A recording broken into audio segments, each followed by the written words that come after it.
हमारे गौतम बुद्ध ने एक कहानी सुनाई जो बहुत ही दिलचस्प होने वाली है।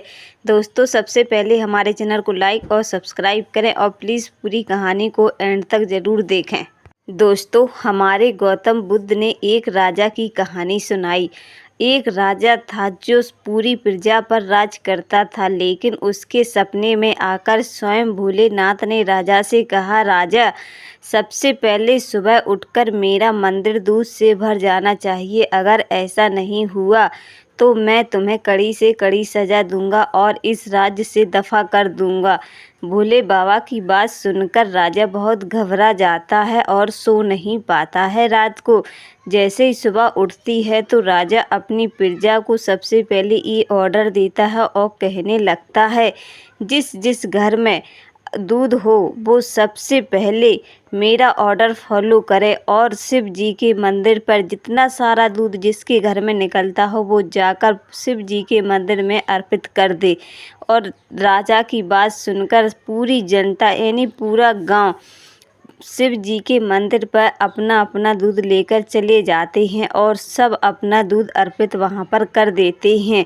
लेकिन फिर भी शिव जी का मंदिर दूध से नहीं भरता है, क्योंकि ये सब देखकर राजा हैरत हो जाता है। और जब राजा मंदिर के बाहर बैठा होता है तभी कहने लगता है, हे भोले बाबा, पूरे गांव का दूध तो आ गया है, लेकिन फिर भी तुम्हारा मंदिर दूध से नहीं भरा। अब मैं क्या करूं?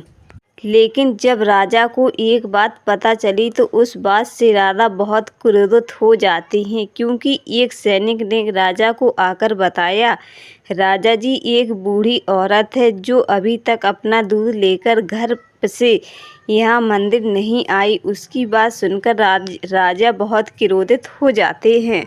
जब राजा ने पता लगाया कि वो बूढ़ी औरत दूध लेकर क्यों नहीं आई तो राजा के सैनिक उसके घर जाते हैं। और उस बूढ़ी औरत ने सबसे पहले क्या किया कि सबसे पहले उस बूढ़ी औरत ने गाय के बछड़े को दूध पिलाया। फिर उस गाय से दूध निकालकर अपने बच्चों को पिलाया। फिर थोड़ा दूध उसने अपने बच्चों के लिए कटोरी में रख दिया है और थोड़ा सा दूध लेकर वो मंदिर चली जाती है।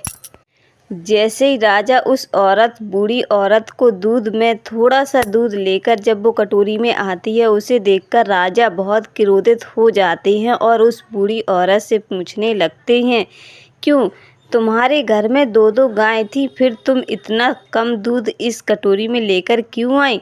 फिर उस बूढ़ी औरत ने राजा से कहा, राजन, सबसे पहले तो मैंने उस गाय का दूध बछड़े को पिलाया, फिर मैंने अपने बच्चों को पिलाया और थोड़ा सा मैं घर पे रख के आई हूँ। अब ये थोड़ा सा दूध बचा है तो मैं महादेव के लिए चढ़ाने को लेकर आई हूँ।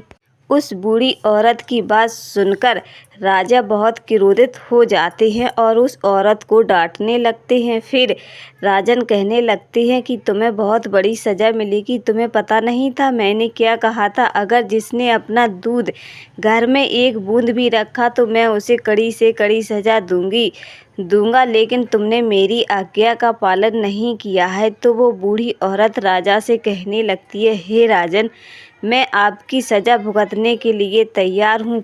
सबसे पहले मुझे ये छोटी सी कटोरी में जो दूध है, पहले मैं इस दूध को शिव जी के मंदिर में अर्पित कर दूँ, फिर उसके बाद जो तुम्हें सज़ा देनी है मुझे मंजूर है।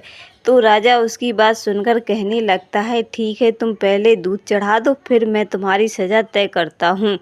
फिर वो बूढ़ी औरत शिव जी के मंदिर में दूध लेकर जाती है। जैसे ही वो औरत शिव जी के मंदिर में दूध चढ़ाती है तो शिव जी का मंदिर पूरा भर जाता है दूध से लबालब। ये सब देखकर सैनिक और राजा हैरान हो जाते हैं और उसी वक्त शिव जी प्रकट हो जाते हैं। फिर राजा और पूरी सेना शिव जी को नमन करती है और कहने लगते हैं, राजा, कि ये चमत्कार कैसे हुआ? तुम्हारी कटोरी में तो थोड़ा सा दूध था, फिर ये शिव जी का मंदिर कैसे भर गया? फिर उसका उत्तर खुद स्वयं भोलेनाथ ने दिया है। फिर भोलेनाथ कहते हैं, हे राजन, क्योंकि तुम्हें पता है मैं इतना दूध चढ़ाने के बाद भी मेरा मंदिर क्यों नहीं भरा?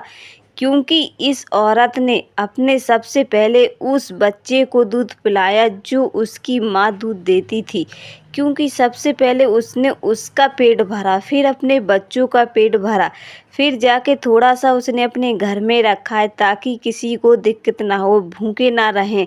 इसलिए मुझे यही तो सब देखकर मेरा शरीर एकदम सुसंत हो गया है और मैं बहुत प्रसन्न हो गया हूँ, क्योंकि मेरा उद्देश्य किसी को दुख देना नहीं था। क्योंकि जो लोग पूरा दूध लेकर आए हैं उससे कई लोगों को बहुत दिक्कत हुई और संकट भी हुआ है, क्योंकि बहुत कुछ लोग दूध ना लेकर बहुत संकट में हुए, लेकिन फिर भी तुमने किसी का संकट नहीं देखा और पूरा दूध मंदिर में लाने को कहा। लेकिन तुम्हारी डर की वजह से और सज़ा भुगतने की वजह से सारा दूध मंदिर में आ गया। लेकिन इस बूढ़ी औरत ने अपनी सज़ा की फिक्र ना करते हुए सबसे पहले गाय के बछड़े को दूध पिलाया, फिर उसने अपने बच्चों को दूध पिलाया, ताकि ना ही गज्जा का बच्चा भूखा रहे ना उसके बच्चे भूखे रहें।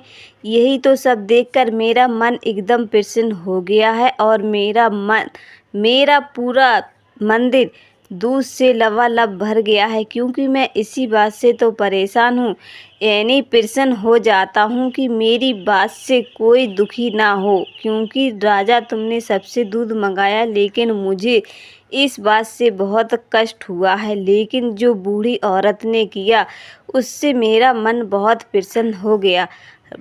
श्याम महादेव की बात सुनकर राजा को अपनी गलती का एहसास हुआ और उस बूढ़ी औरत से माफ़ी मांगी कि मुझे माफ़ कर दो। तो दोस्तों, आपको इस कहानी से क्या सीख मिलती है? हम अगर किसी की मदद करना चाहें तो वो बुरी बात नहीं है, हम किसी की मदद कर सकते हैं, लेकिन स्वयं को कष्ट देकर नहीं, ना ही अपने परिवार को कष्ट देकर हम किसी की मदद करेंगे। अगर हमने स्वयं को कष्ट दिया, अपने परिवार को कष्ट दिया और दूसरों की मदद की, तो उससे स्वयं महादेव भी नाराज़ हो जाते हैं, क्योंकि उन्हें भी कष्ट हुआ है। तो हम सबसे पहले अपने आप को खुश रखेंगे, फिर उसके बाद जो बचेगा फिर हम दूसरों की मदद करेंगे। इससे भगवान बहुत प्रसन्न होते हैं। यही तो हमारे गौतम बुद्ध ने कहा है, अगर किसी की मदद करनी है तो सबसे पहले स्वयं की मदद करो, फिर दूसरों की मदद करना सीखो। दोस्तों, आपको आज की ये कहानी कैसी लगी? प्लीज़ हमें कमेंट करके ज़रूर बताएं और लाइक और चैनल को सब्सक्राइब करें। फिर मिलते हैं नेक्स्ट वीडियो में, तब तक के लिए धन्यवाद। हमारे